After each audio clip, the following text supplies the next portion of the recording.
Movie की starting में हम क्लेयर नाम की एक लड़की को देखते हैं जो अपने बेटे बेन के साथ पार्क में बैठी थी। बेन वहाँ पर खेल रहा था तभी क्लेयर को किसी की सीटी बजाने की आवाज सुनाई देती है। वो उस डायरेक्शन में देखते हैं तो एक आदमी अपने डॉग को बुला रहा था। उस आदमी को देखकर क्लेयर थोड़ा सा हैरान हो जाती है, किसी को याद करने लगती है। इसके बाद वो उस आदमी के पीछे भी जाने की कोशिश करती है। वो आदमी कार में बैठकर चला जाता है। क्लेयर को एक अंदाजा था कि वो आदमी कोई और था जिसे वो पहले से जानती थी। उस आदमी का पीछा करने लग जाती है। उस आदमी को हर उस जगह पर जाकर देखने जाती है जहाँ पर वो जा रहा था। क्लेयर का पीछा करना उस आदमी को समझ में नहीं आता। क्लेयर एक बार उस आदमी का पीछा करते हुए उसके घर तक पहुंच जाती है। वो अपनी वाइफ के साथ रहता था। बाहर से क्लेयर दोनों को देख रही थी। उनका एक डॉग था और वो अचानक से क्लेयर पर भौंकने लगता है। क्लेयर वहीं पर घर के बाहर एक कोने में छुप जाती है। इस वजह से वो पकड़ी नहीं जाती। इन्हीं सब चीजों के दौरान क्लेयर इतना खो जाती है कि बेन का अब वो अच्छे से ख्याल नहीं रख सकती। एक दिन उसे स्कूल से लाना भी भूल जाती है।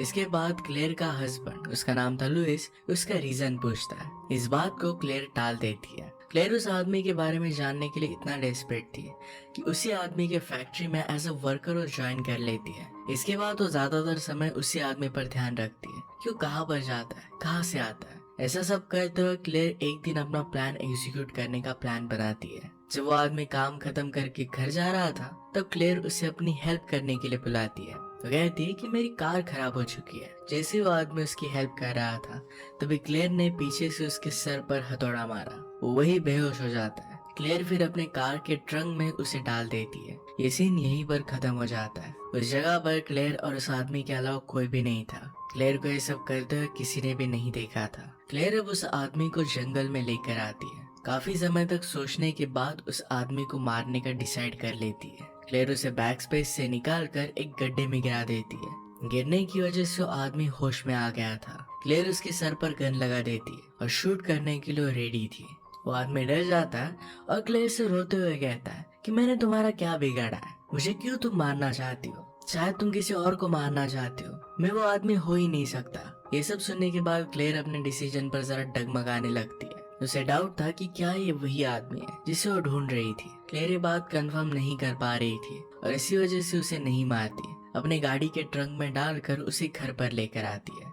क्लेयर फिर अपने हस्बैंड लुइस से बात करती है और उसे अपनी बैक स्टोरी समझाती है। एक्चुअल में क्लेयर एक जू थी और हॉलोकॉस्ट की सर्वाइवर थी। हॉलोकॉस्ट एक हिटलर का जर्मन मिशन था। उसने सारे जू लोगों का टॉर्चर करने का डिसाइड किया था। इसमें उसने 60 लाख जूस को मार डाला था। बहुत सारी लड़कियों के साथ बहुत गलत हुआ था। ऐसे एक जू कैंप में क्लेयर अपनी मदर और अपनी सिस्टर के साथ थी। उन्हें वॉर के एंड के वक्त बहुत टॉर्चर किया गया था। क्लेयर उसकी मदर और उसकी सिस्टर के साथ जबरदस्ती की थी और इसके बाद उन्हें गोली मार दी थी। क्लेयर इस सब में बच गई थी। वह एक जनरल था। उसके बोलने का तरीका, सीटी बजाने का तरीका, हर एक चीज करने का तरीका क्लेयर को पता था। उसने उसकी मदर और सिस्टर को मार डाला था। हमेशा वहाँ पर अंधेरा रहता था और इसी वजह से उसका चेहरा और ठीक से देख नहीं पाई थी। बाकी सारी चीजें उसे पता था। क्लेयर को बदला चाहिए था क्योंकि उसे लग रहा था कि जिस आदमी को ट्रंक में डालकर वो घर पर लेकर आई है ये वही जनरल है। सारी बातें क्लेयर लुइस को बता देती है। इसके बाद लुइस कार के ट्रंक में देखने के लिए गया। वहाँ पर वो आदमी उसे मिल जाता है। लुइस पकड़े जाने के डर से जल्दी से उस आदमी को बेसमेंट में रख देता है। उसने उसे अच्छी तरीके से बांध दिया था। लुइस ने उसे उसका नाम पूछा तो उसका नाम स्टीव था। स्टीव कहता है कि पहले मैं दूसरी कंट्री में रहता था, कुछ समय पहले यहाँ पर शिफ्ट हुआ हूँ। ये सब सुनकर क्लेयर उस आदमी से पूछती है, क्या एक समय पर तुम जर्मन कैंप्स में नहीं थे? क्या तुम्हारा नाम थॉमस नहीं था? स्टीव कहता है कि तुम्हें कुछ मिसअंडरस्टैंडिंग हुई है। मेरा नाम स्टीव है और मैं कभी भी जर्मन कैंप में जनरल नहीं था। अगर तुम्हें ये सब चीजें कंफर्म करनी हो तो कंपनी में जाकर तुम कर सकती हो। वहाँ पर मेरे सारे रिकॉर्ड्स हैं।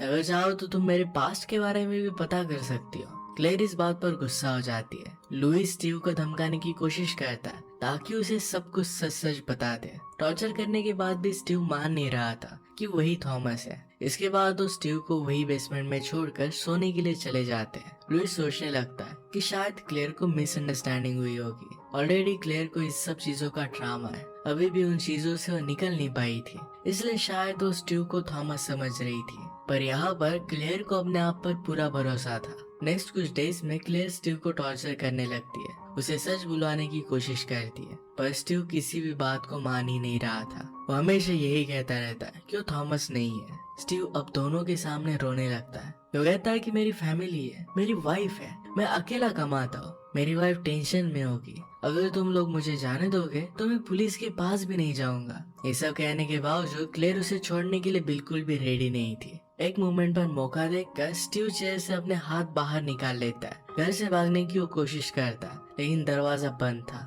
वो भाग नहीं पाता। पीछे से लुइस उसे बहुत जोर से धक्का मार देता है। इस वजह से स्टीव का शोल्डर डिसलोकेट हो गया था।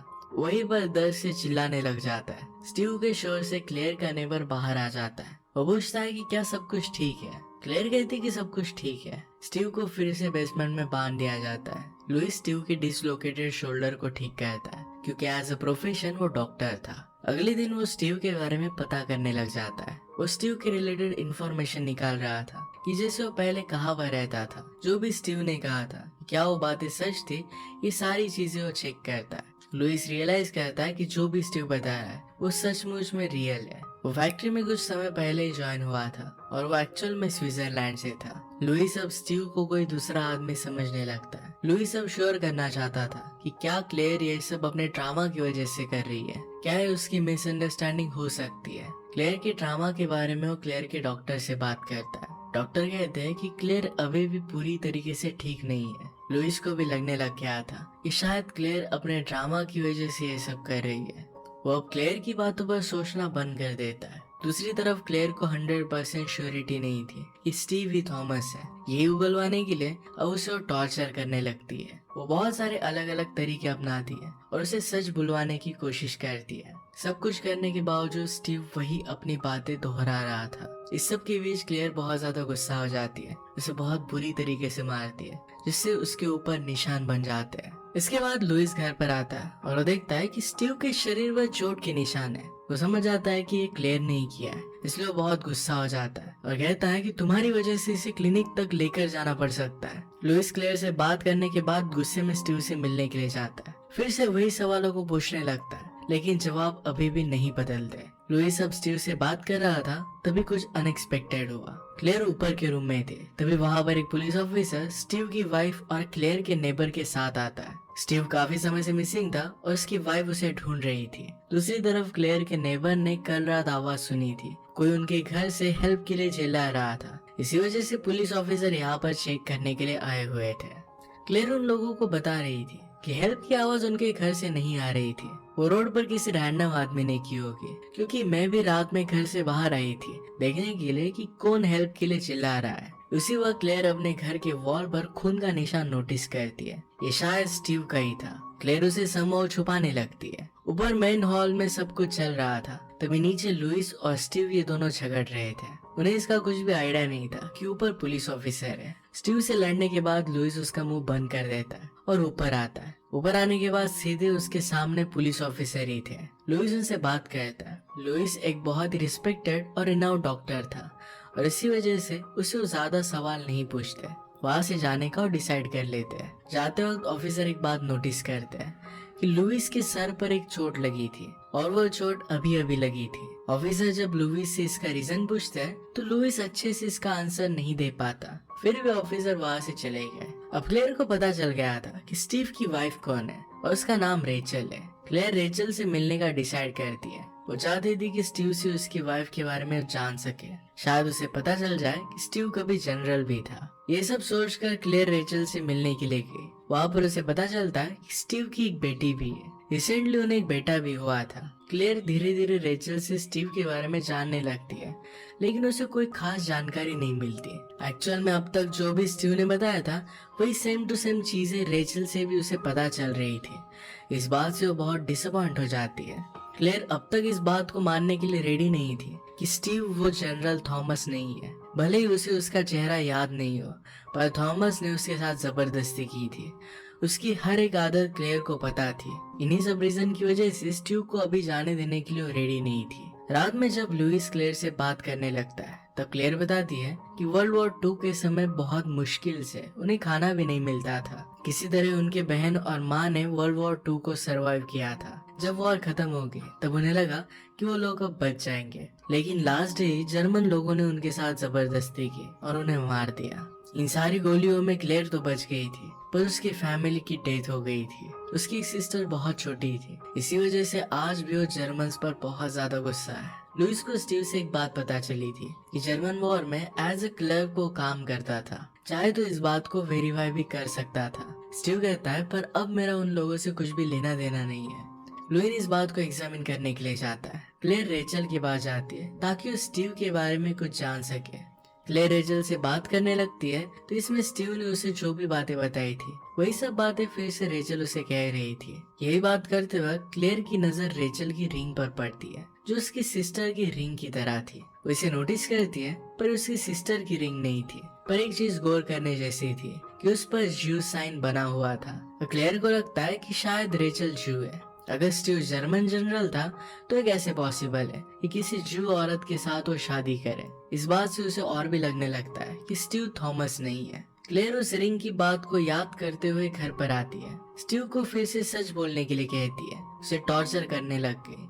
इसमें उसने स्टीव के हाथ में उसकी सिस्टर जैसी रिंग देखी। उसे लग रहा था कि शायद उसकी सिस्टर की रिंग है, इस पर भी ज्यूस का सिंबल था। उसे अब ये बात कंफर्म हो जाती है कि स्टीव ही थॉमस है। वो गुस्से में उसकी उंगली काटकर रिंग निकाल लेती है। इससे स्टीव को बहुत दर्द होता है। स्टीव ने उस वॉर के वक्त लोगों को मारकर उनकी रिंग ले ली थी और यही अपनी वाइफ और खुद को दी थी। कुछ समय बाद वहाँ पर लुइस पहुंचता है। वो स्टीव के हाथों से खून बहता हुआ देखता है। ये सब देखकर वो क्लेयर से झगड़ने लगता है कि तुमने ऐसा किया क्यों। क्लेयर भी बहुत गुस्सा हो जाती है। लुइस गुस्से में था तो उसे स्लैप करता है और फिर स्टीव की मरहम पट्टी करने लगता है। क्लेयर अब घर से बाहर चली आती है। इस बात पर सोचने लगती है कि क्या सच में स्टीव ही थॉमस है। वो डाउट कर रही थी कि किसी गलत आदमी को टॉर्चर कर रही है। ये सब सोचने के बाद भी कहीं ना कहीं उसे लग ही रहा था कि स्टीव ही थॉमस है। क्लेयर के लिए प्रूव करना बहुत जरूरी था। अगर उसकी बात झूठी निकली तो लुइस उस पर कभी बिलीव नहीं करेगा। ये प्रूव हो जाएगा कि क्लेयर अपने ड्रामा में आकर सब कुछ कर रही थी। स्टीव लुइस से कहता है कि प्लीज मुझे छोड़ दो, मैं पुलिस के पास नहीं जाऊंगा। ऐसा ना करने के पीछे मेरे पास रीजन है। मैं एक्चुअल में स्विट्जरलैंड का सिटीजन हूँ और अमेरिका में अब भी इलीगल रह रहा हूँ। जब मैंने मेरी अमेरिकन वाइफ से शादी की थी तब मैं ऑलरेडी मैरिड था और इसी वजह से मुझे ग्रीन कार्ड अब तक नहीं मिला है। मैं अगर पुलिस के पास जाता हूँ तो मुझे कंट्री से निकाल दिया जाएगा। मेरी यहाँ पर फैमिली है और फैमिली के लिए मैं यहीं पर रहना चाहता हूँ। प्लीज मुझे छोड़ दो, मैं पुलिस के पास कभी भी नहीं जा सकता। अब लुइस क्लेयर से कहने लग जाता है कि स्टीव को छोड़ देना चाहिए। वो कहता है कि स्टीव ने अब तक जो भी बताया था ये सब कुछ सच निकला था। क्लेयर कहती कि मैं सिर्फ और एक बार ट्राई करना चाहती हूँ। आखिरी बार क्लेयर श्योरिटी के लिए रेचल से मिलने के लिए जाती है। वो उसे स्टीव और वर्ल्ड वॉर 2 के रिलेटेड जानकारी पूछती है। रेचल कहती है कि स्टीव वर्ल्ड वॉर 2 में शामिल नहीं था, लेकिन वर्ल्ड वॉर 2 खत्म होने के बाद भी उसे नाइटमेयर्स आते हैं। वो रात को सो नहीं पाता। अचानक से उसकी नींद खुल जाती है। ये पोस्ट ट्रॉमेटिक स्ट्रेस था। इसका मतलब है एक्चुअल में स्टीव वर्ल्ड वॉर 2 में था। ये इन्फॉर्मेशन क्लेयर के लिए इनफ थी कि स्टीव ही थॉमस है। क्लेयर स्टीव के पास जाती है, उस पर गन रख कर कहती है कि बताओ कि तुम ही थॉमस हो। इस पर वो ना कहता है। क्लेयर कहती है कि अब भी तुम्हें वर्ल्ड वॉर 2 के नाइटमेयर्स आते हैं। अगर तुम उसमें नहीं थे तुम्हें नाइटमेयर्स क्यों आते हैं। इस पर स्टीव अच्छे से जवाब नहीं दे पाता। क्लेयर फिर उसे कार के ट्रंक में डालती है, फिर से जंगल में लेकर जाती है। वहाँ पर ऑलरेडी उसने गड्ढा बनाया हुआ था। यहाँ स्टीव को बिठाकर फिर से उसे सच कहने के लिए कहती है। क्लेयर उसे कहती कि अगर तुमने सच कह दिया तो मैं तुम्हें जाने दूंगी। तुम्हारी एक अच्छी फैमिली है और तुम्हें उनके पास वापस जाना चाहिए। अगर तुमने झूठ कहा तो मैं तुम्हें मार डालूंगी। क्लेयर उसे सच कहने के लिए बहुत फोर्स करती है। स्टीव फिर फाइनली मान लेता है कि वही थॉमस है। वो वॉर के टाइम पर वहाँ पर जनरल था। उसने और उसके सोल्जर ने काफी जू लड़कियों के साथ जबरदस्ती की थी। इसमें वो क्लेयर की फैमिली को भी आइडेंटिफाई करता है। कहता है कि मैंने तुम्हारी फैमिली को लास्ट में मार दिया था। तुम्हें किसी इम्पोर्टेंट ऑर्गन को गोली नहीं लगी और इसी वजह से तुम बच गए। कन्फेशन करने के बाद स्टीव रोने लगता है और उसकी माफी मांगने लगता है। क्लेयर ये सब बात सुनकर फिर से वर्ल्ड वॉर 2 की डरावनी यादों में चली जाती है। उसे ट्रामा होने लग गया, उसके हाथ कांपने लग गए। ये सब देखकर लुइस गुस्से में आ जाता है और गन लेकर स्टीव को लगातार 4 गोलियां मार देता है। स्टीव की वहीं पर डेथ हो गई। स्टीव की बॉडी गड्ढे में गिर जाती है। उसके ऊपर स्टीव और लुइस मिट्टी डालते हैं। कार से वो घर वापस लौट जाते हैं। घर वापस आने के बाद बेसमेंट से स्टीव के होने के सभी निशानों को मिटा देते हैं। सारे खून के धब्बे और टूटी फूटी चीजें हटा देते हैं। इसके बाद वो दोनों इस बारे में कभी भी बात नहीं करते। मूवी के एंड सीन में हम क्लेयर और लुइस को अमेरिका के इंडिपेंडेंस डे मनाते हुए देखते हैं। वहाँ पर उनका बेटा बेन और रेचल की डॉटर साथ में खेल रहे थे। इसे हमें ये बात समझ में आती है कि इंसिडेंट के बाद भी क्लेयर ने रेचल के साथ फ्रेंडशिप बनाई रखी है। इसी के साथ ही मूवी एंड हो जाती है। अगर आपको एक्सप्लेनेशन अच्छा लगता है तो प्लीज लाइक और कमेंट जरूर कर दीजिएगा। बहुत सारी मूवी लेकर आता रहता हूँ, तो प्लीज चैनल को सब्सक्राइब कर दीजिए और बेल नोटिफिकेशन आइकन दबाना मत भूलिएगा। हम फिर से मिलेंगे और इन मूवी के साथ, तब तक के लिए थैंक यू और आप अपने आप का ख्याल रखिए।